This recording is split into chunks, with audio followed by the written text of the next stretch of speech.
ahí en esa época. Vamos a entrar entonces ahora aquí, ¿no?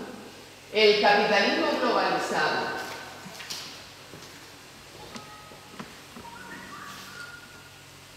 Globalizado y desregulado. Vale. La crisis de la década de los 70, la famosa crisis del petróleo, ¿no? Una crisis que antes hablábamos del militarismo, fíjate. Esta crisis es la crisis del modelo de acumulación capitalista que empezó en lo que decíamos antes, en la Segunda Guerra Mundial, y toda la época dorada del capitalismo hasta los años 70, esto estalló de alguna manera. Estalló por el coste que suponía el militarismo también. La competencia por los mercados de consumo, porque ya no se competía por el mercado de un Estado solo, sino que se buscaba, porque claro, no había posibilidades, se buscaban mercados fuera también, se competían por mercados fuera, ¿no? Por poder llevar también lo que se producía a otros países para poder consumir. La rentabilidad, el crecimiento de la rentabilidad suponía la reducción de la mano de obra en los países desarrollados. Todo lo que habíamos conseguido, al final, claro, ¿qué pasaba? Que bueno, esto era un incremento en los gastos laborales y sociales. ¿Y qué hicieron las grandes empresas? Porque ya no eran empresas locales, ya no era el director de la fábrica que todos conocíamos más o menos, sino que ya empezaron a existir las grandes empresas, las internacionales, ¿no? Que estaban en varios países. ¿Por qué hicieron? Lo que todos sabemos. Se fueron en busca de otros países donde los gastos a niveles laborales fueran mucho menores para buscar una mejor rentabilidad. La innovación tecnológica, que era lo que decíamos antes, ¿no? Una nueva máquina iba a sustituir a lo mejor a 20 o a 30 trabajadores, así, a 20 o a 30 trabajadores, ¿no? La innovación. Lo que pasa es que la lucha al principio, en la primera revolución industrial sí que tuvimos resistencia a la introducción de las máquinas, sin embargo aquí al principio, pero al final hemos sucumbido a las máquinas, y las máquinas han quitado muchísimos puestos de trabajo, ¿no? De una forma asombrosa. El coste de la energía y de las materias primas, el tema del petróleo, que eso da para hablar largo y tendido. Y después las dificultades fiscales del Estado.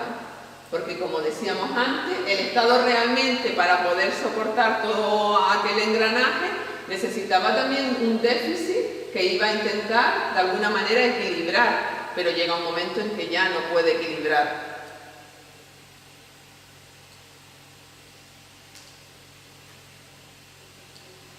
No tienes lo que pasar con él. Perdón, ahora. Aquí se produce entonces el cambio del modelo económico. Lo que esto supuso, miren la larga cola de paro de los años 70, 80, ¿no?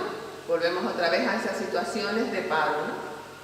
¿Qué se hace entonces? Bueno, se reestructura todo, se vuelve a organizar todo el capitalismo.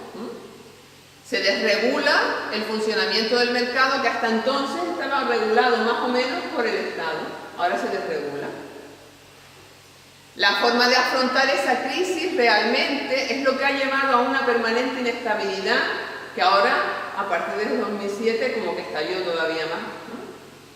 Porque eso no se ha resuelto, realmente no se ha resuelto, ¿no?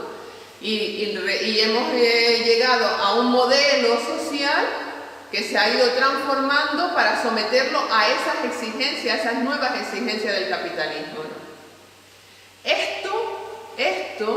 Ese nuevo modelo que se está configurando, que estamos viendo, que realmente, aunque la crisis parece que estalló en el 2007, ya desde antes se veía venir, como que dijéramos, no, oye, esto en algún momento, todo el mundo decíamos, esto en algún momento tiene que estallar, este crecimiento por crecimiento, por crecimiento, por crecimiento, este consumismo por consumismo, es que parecía, y ven a comprar piso, y vengas a comprar, y uno decía, esto en algún momento tendrá que estallar, todo el mundo decíamos eso, ¿no? En algún momento esto tendrá que estallar, ¿cómo es posible? Y venga a subir el precio de las viviendas, y bueno, como podías pedir una hipoteca o una cosa exagerada, ¿no? Ese ese desarrollo, decía uno, esto tiene que ser ficticio.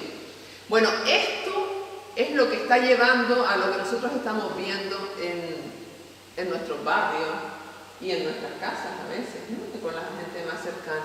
Es la vuelta a aquellos primeros tiempos prácticamente, ¿no? Donde se trabaja las horas que te digan, en las condiciones que te digan.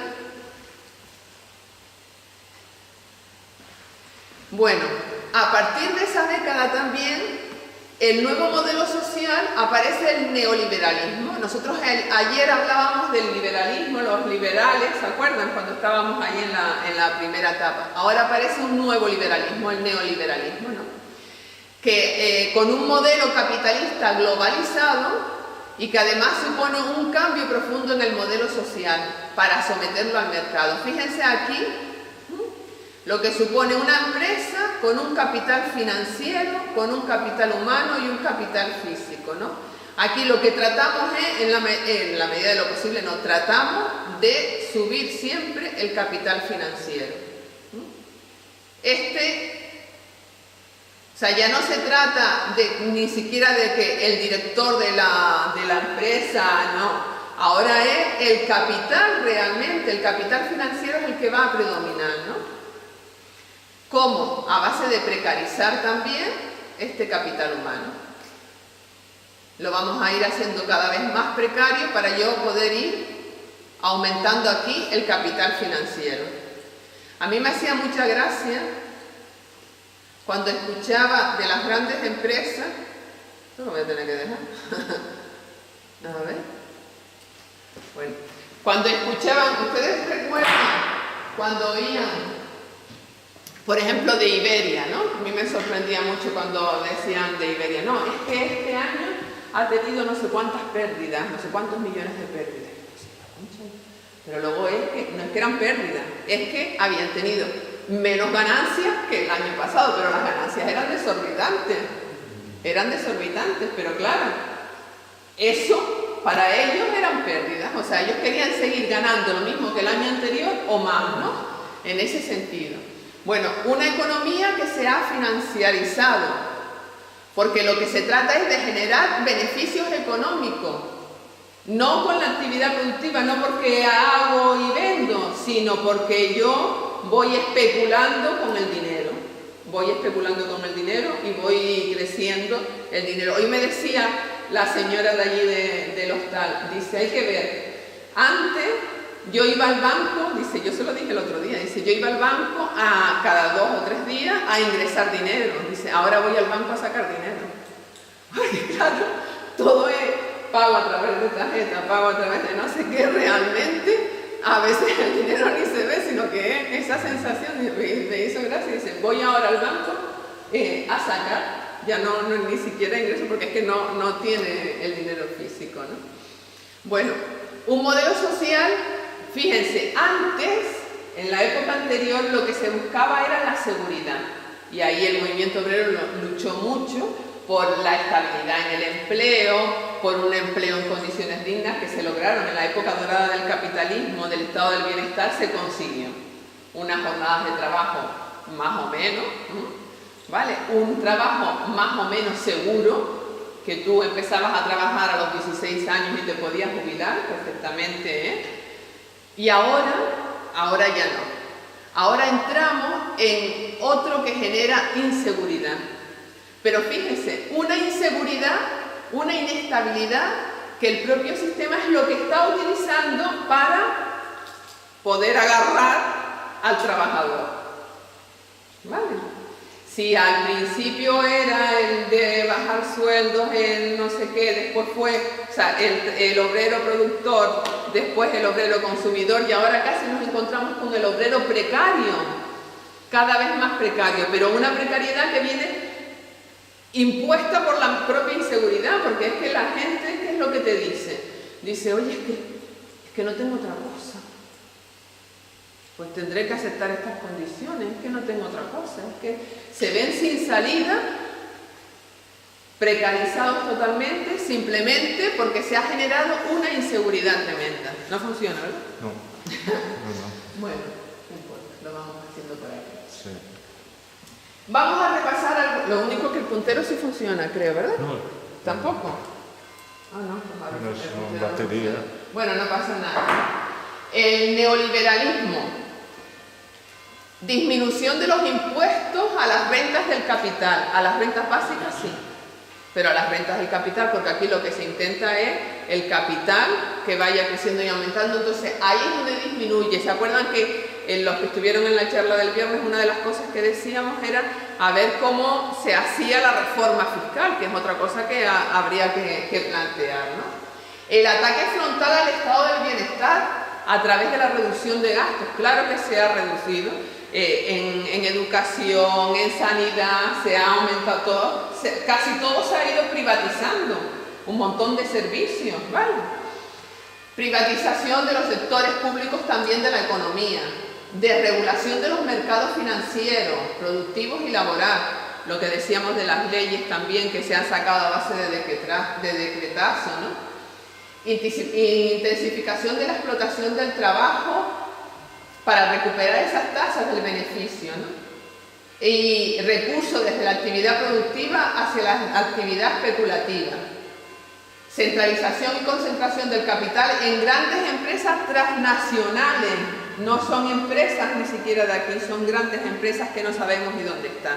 A ver, cuando uno va a llamar a una empresa, ¿a quién? Como decía aquel, ¿a quién le pegó el tiro?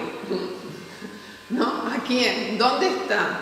Todavía en aquel tiempo a lo mejor estaban allí, ¿no? Pero es que ahora no se sabe dónde están. Y tú llamas en una empresa determinada y te pueden contestar desde no se sabe qué sitio. O te llaman a ti a la hora que sea porque están llamando de otro país. O sea que eso también. Y el control de los recursos de los países del sur. Eso es importante porque va con relación con lo que estábamos diciendo antes, ¿no? El neocolonialismo, el militarismo, la deuda externa, el Fondo Monetario Internacional, el Banco Mundial, todo eso lo que hace es controlar todos los recursos de los países del sur a base de exprimirlo, ¿no? Ahí hay enlazado un pequeño vídeo que es de Eduardo Galeano, también una cosa que dice preciosa, corta. Vamos a intentar a ver si se oye. En el mes de marzo del año 2000, 60 haitianos se lanzaron a las aguas del Mar Caribe en un barquito de Morondanga. Los 60 murieron ahogados. Como era una noticia de rutina, nadie se enteró. Pero esos 60 haitianos habían sido cultivadores de arroz. Y los cultivadores de arroz en Haití han sido condenados a convertirse en balseros o en mendigos desde que el Fondo Monetario Internacional prohibió los subsidios que el Estado proporcionaba al arroz nacional. El Fondo Monetario Internacional, que es un organismo bastante distraído, se olvidó de prohibir los subsidios al arroz que el gobierno de los Estados Unidos otorga a la producción nacional, y ahora Haití compra su arroz en los Estados Unidos.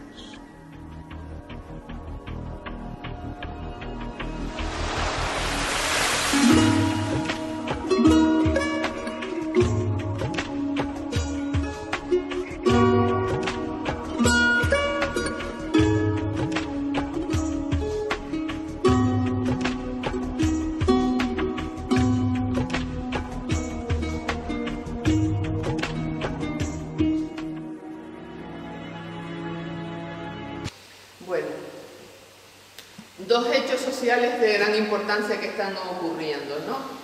Esto estamos acostumbrados a entender y a vivir la política como muy subordinada a la economía, ¿no? Y ya lo decimos así de manera, no, es que ya no gobierna la economía, y ya está, ¿no? Lo vemos de una manera normal, ¿no? Hoy en día es la economía la que gobierna, ¿no? Y la instauración, porque eso no logramos acabar con ello, del consumismo. El consumismo como cultura social, es que no hay otra cosa. no hay otra cosa, ¿no? Pues esos son los dos hechos sociales que tienen una gran importancia y que están repercutiendo en toda la vida política y en toda la configuración de la sociedad y de la persona, ¿no? Porque no logramos quitarnos eso de encima. Seguimos, a pesar de la crisis, mira que decíamos, oye, pues esto va a posibilitar también que tengamos en cuenta el no consumir por consumir, porque esto... Pero no, la gente tiene todavía la conciencia de a ver si puedo parar, a ver si puedo parar.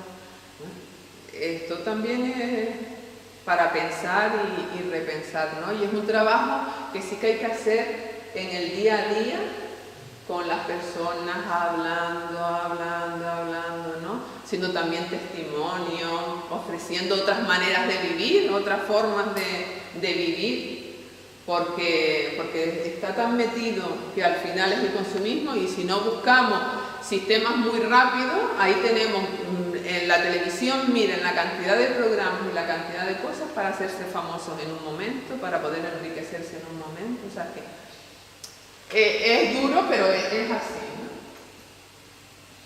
Bueno, claro, detrás de todo esto está el sistema, la política, porque es lo que decíamos, realmente es un nuevo modelo político y que está poniendo además en crisis la democracia. La OAD tiene también muchos documentos al respecto para reflexionar sobre el papel. Aquí no hay mucho, pero seguro que se puede mandar a pedir, ¿vale? Con un catálogo, porque hay muchísimos documentos. La OAD siempre ha estado muy preocupada con todo el tema, lo mismo que el tema del consumo. O sea, hay documentos que se pueden trabajar de forma sencilla, y son profundos, documentos profundos, donde poder trabajar todos estos aspectos. Que a lo mejor, yo qué sé, en grupitos que se reúnen, ¿no? Lo que pasa es que tenemos que cambiar también la mentalidad esta que decimos de la formación, que parece que uno va a formarse y es un trabajo, una carga, un no sé qué, y uno tiene que verlo también como liberación, como una oportunidad de crecimiento personal, el poder estar con otras personas, dialogar y profundizar con los temas, ¿no? Bueno, se ha sustituido la búsqueda de la justicia por el crecimiento económico.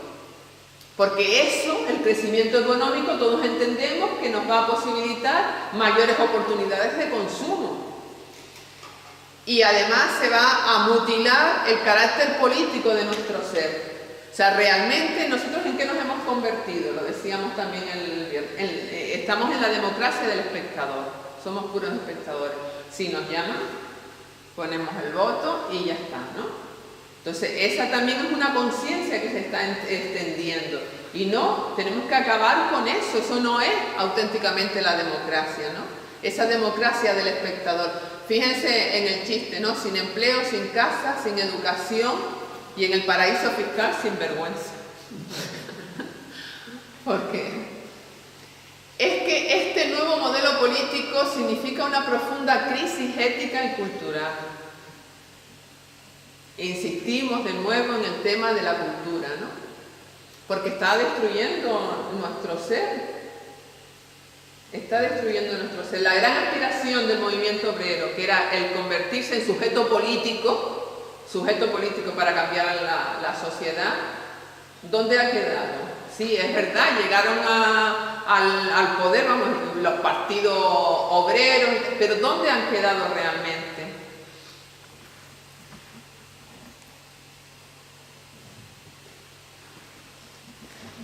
El nuevo modelo político se ha ido vaciando realmente de todo lo que significa en sí la democracia, ¿no? La sustancia de lo que es la democracia. Al final lo que tenemos es una fuerte servidumbre a lo económico. Al final es la dictadura de los mercados. O sea, no es verdad que aquí se haga y ya está. No, perdona. Es que está adictado de lo que te digan los mercados.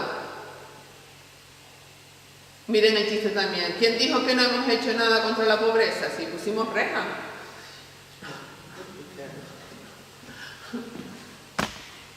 A ver, este es un vídeo.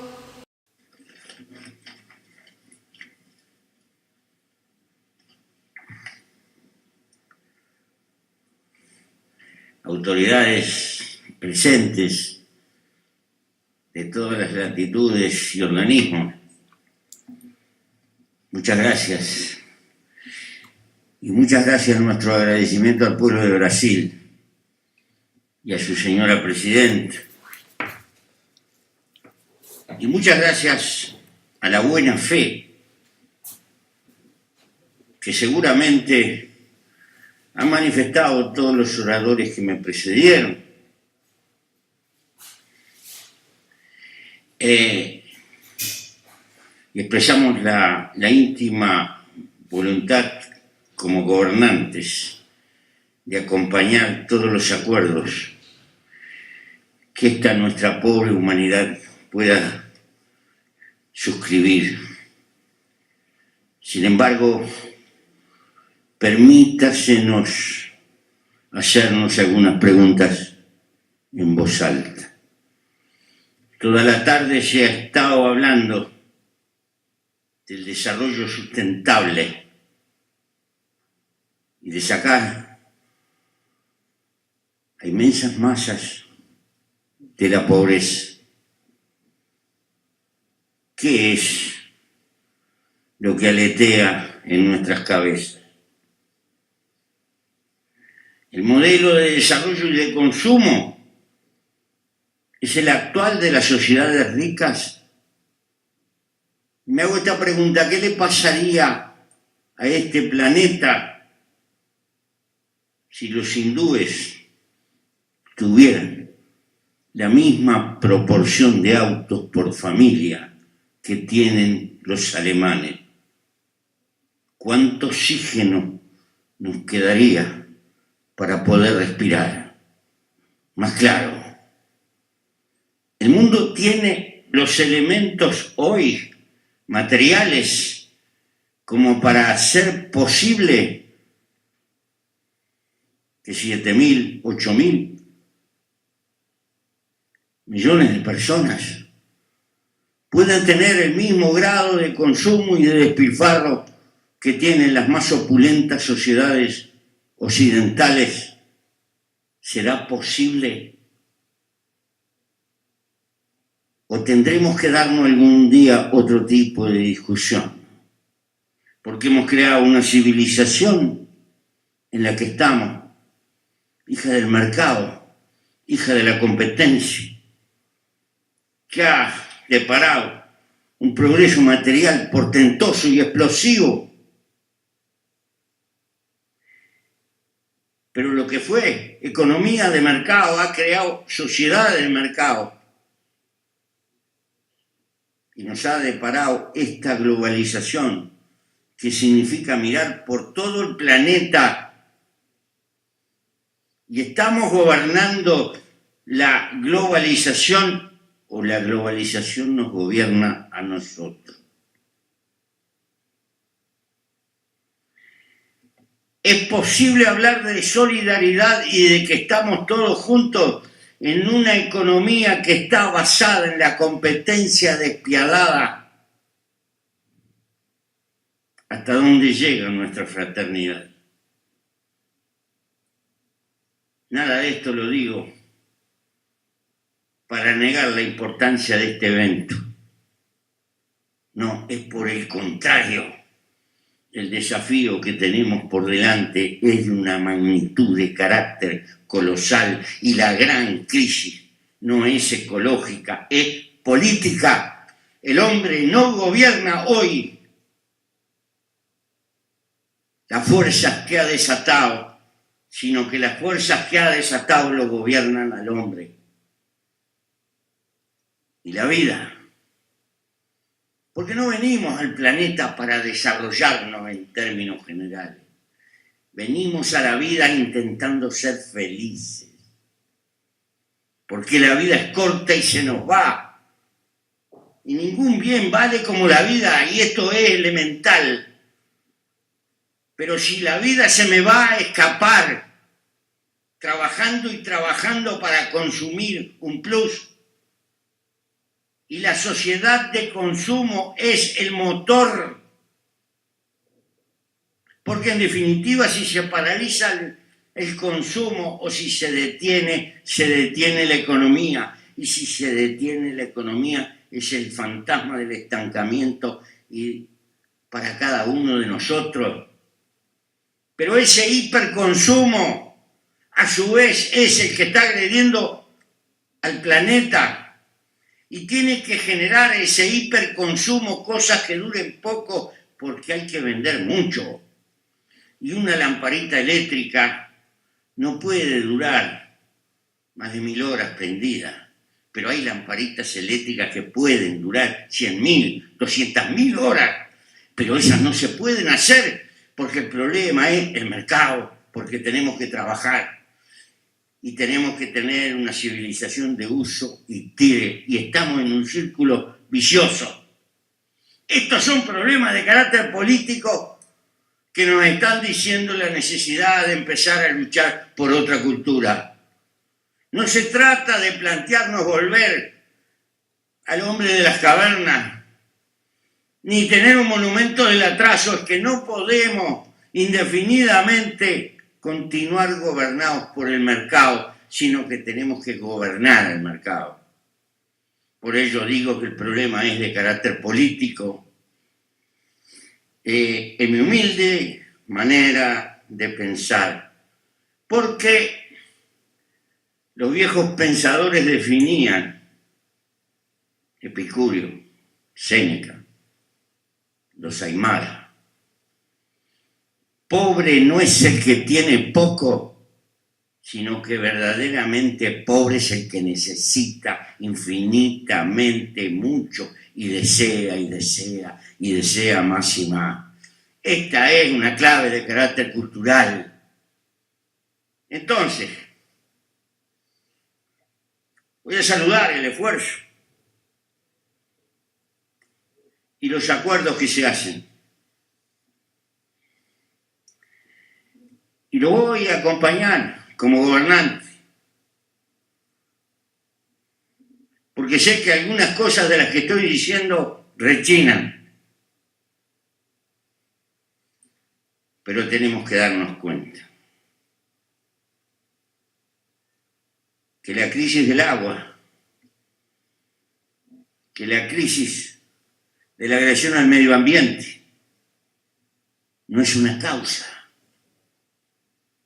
La causa es el modelo de civilización que hemos montado y lo que tenemos que revisar es nuestra forma de vivir. ¿Por qué? Pertenezco a un pequeño país muy bien dotado de recursos naturales para vivir. En mi país hay 3 millones de habitantes, poco más, 3.200.000. Pero hay unos 13 millones de vacas de las mejores del mundo, y unos 8 o 10 millones de ovejas estupendas. Mi país es exportador de comida, de lácteos, de carne. Es una pequeña llanura, casi el 90% de su territorio es aprovechable. Mis compañeros trabajadores lucharon mucho por las 8 horas de trabajo, y ahora están consiguiendo 6 horas. Pero el que consigue 6 horas se consigue 2 trabajos, por lo tanto trabaja más que antes. ¿Por qué? Porque tiene que pagar una cantidad de cuotas, la motito que compró, el autito que compró, y pague cuota, y cuando quiera acordar, es un viejo reumático como yo y se le fue la vida. Y uno se hace esta pregunta, ¿ese es el destino de la vida humana? Estas cosas son muy elementales. El desarrollo no puede ser en contra de la felicidad, tiene que ser a favor de la felicidad humana, del amor, arriba de la tierra, de las relaciones humanas, de cuidar a los hijos, de tener amigos, de tener lo elemental. Precisamente porque eso es el tesoro más importante que tiene. Cuando luchamos por el medio ambiente, el primer elemento del medio ambiente se llama la felicidad humana. Gracias. Mejor. Él lo ha dicho mejor. Pero por resumir, ¿no? El capitalismo no se reforma, se destruye, decía esa en una manifestación. Este capitalismo globalizado, impulsado por el neoliberalismo, lo que está haciendo es configurando todo un nuevo mundo de obreros y del trabajo, ¿no? Cambiándolo totalmente.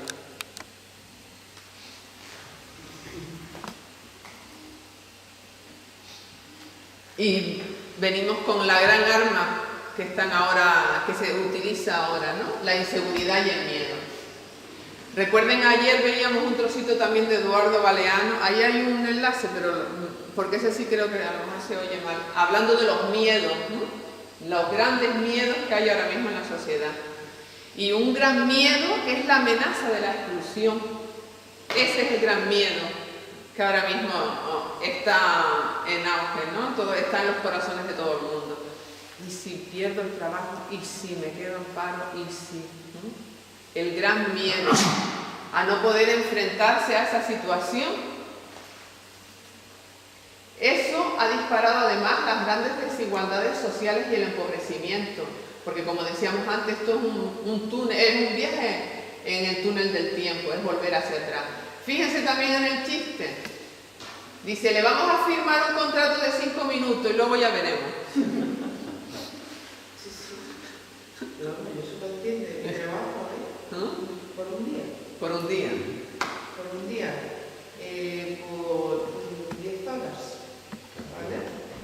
Sí, sí. Sí. Y yo trabajo en una institución pública, ¿verdad? En el SAS, Servicio Andaluz de Salud. ¿Vale? Fíjate. Que digamos es la administración y es, bueno, contratos por un día, ¿eh? Y por horas. Y por hora. Pues Para eso. las guardias nada más. Entonces, eso es la gran transformación del empleo. La radical precarización del empleo. Ahí es donde está todo el problema. Es una forma de dominación y de control, como antiguamente habían otras. Esta es la nueva forma de control y de dominación de los trabajadores, la flexibilidad laboral, la precarización y el miedo. Y el miedo a la exclusión. Esto es muy fuerte, o sea, lo estamos diciendo así, es que el Estado que se llenó de trabajadores con todos los servicios públicos, ahora ha tenido que decir, esto no puede ser, esto no puede ser. Y a ver cómo los quito. Y es verdad, es ese miedo a hablar con la gente. Es que no sé si aguantaré aquí, es que no sé si... Y es miedo, pánico, es que paraliza la vida de las personas, porque además no puedes mirar, no puedes hacer un proyecto de futuro, no puedes proyectar tu vida, porque ya sabes, no es como antes que dices, bueno, yo voy a estar 20 años aquí, pues bueno, con lo que cobro, puedo incluso organizar mi vida. No, es que no puedes, porque no sabes lo que va a pasar mañana. Todos conocemos 30 años, volviendo de nuevo, 30, 35, ¿cuántas familias no han vuelto a las casas de sus padres? Con los hijos y con todos a vivir de nuevo con sus padres. Es verdad que no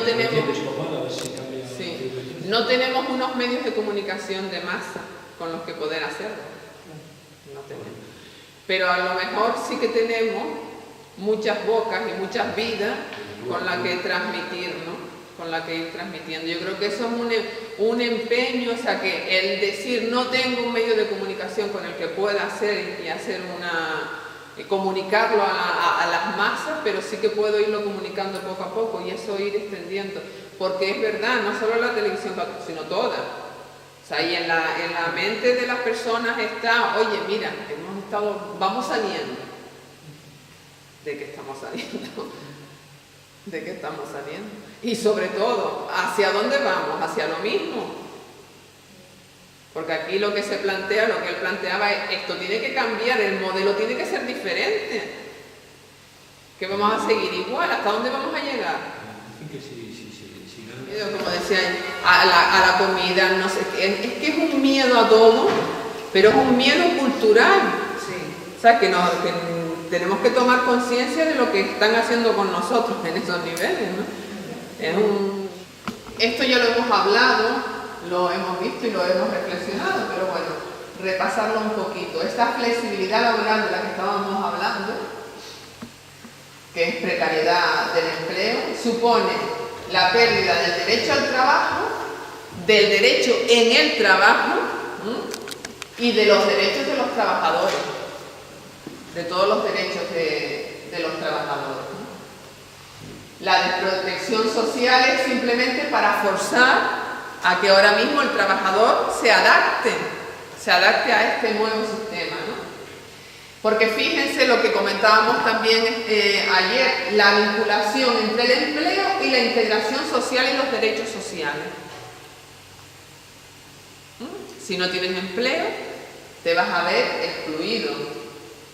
Entonces, ¿qué contradicción más grande? En un modelo donde estamos perdiendo el empleo, cada vez se está destruyendo más el empleo, resulta que todos los derechos sociales están vinculados al empleo. Una contradicción tremenda. Una contradicción tremenda. Una cosa y la otra se contradicen. Pero por esa contradicción, el sistema, como no es perfectamente malo, tiene que surgir la renta básica y surgirán los derechos humanos. Ahí donde tenemos. La contradicción rompe la tenemos que buscar, claro. Es lo que decía José Mujica. Hay que buscar otra forma. Lo que no podemos estar en lo mismo. Esto no lleva a ninguna parte. O buscamos otras maneras, habrá que sentarse y pensar, habrá que buscar, y los hay, y hay esas cosas. Claro, hay opciones, hay posibilidades. Lo que hay que intentar forzar para que pueda ser, como en aquella canción que cantábamos, la de intentar forzarlo para que pueda ser, ¿no? Pero habrá que forzarlo para que pueda ser, ¿no?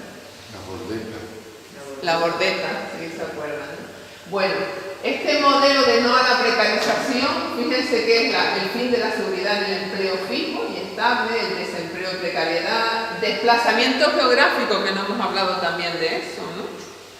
Como hoy en día hay que desplazarse de un lugar a otro si queremos a lo mejor tener un empleo. Lo que decíamos el primer día, el viernes por la tarde, de los jóvenes, el gran porcentaje de jóvenes que están saliendo fuera, ¿no? Y no solo de los jóvenes, de cualquier otro país, ¿no? Que están saliendo fuera. La profunda segmentación del mundo obrero y del trabajo, el creciente empobrecimiento de las familias trabajadoras también, y por supuesto el discurso del miedo y del consumismo, ¿no? Esta es la nueva configuración del mundo obrero. Es como la imagen, es la imagen que tenemos que tener del mundo obrero hoy. Bueno, ya para ir terminando, hemos hablado de cómo está el trabajo hoy en día. Fíjense que siempre en todos los temas hemos visto cómo está el trabajo, cómo se entendía el trabajo en esa época, cómo estaba el mundo obrero, los trabajadores, cómo vivían de alguna manera, en qué condiciones vivían y su lucha, y el movimiento obrero. Hemos ido así haciendo ese recorrido en todas las etapas. Pues hoy en día, ¿qué está pasando con el movimiento obrero? Pues que es que lo cogió al movimiento obrero en el momento en que más débil estaba. Porque ya en la etapa anterior, el estado del bienestar, ya todo parecía que se había conseguido, todas las grandes luchas del movimiento obrero por fin se habían conseguido, y aunque había inestabilidad con la negociación colectiva y tal, íbamos ahí más o menos saliendo hacia adelante.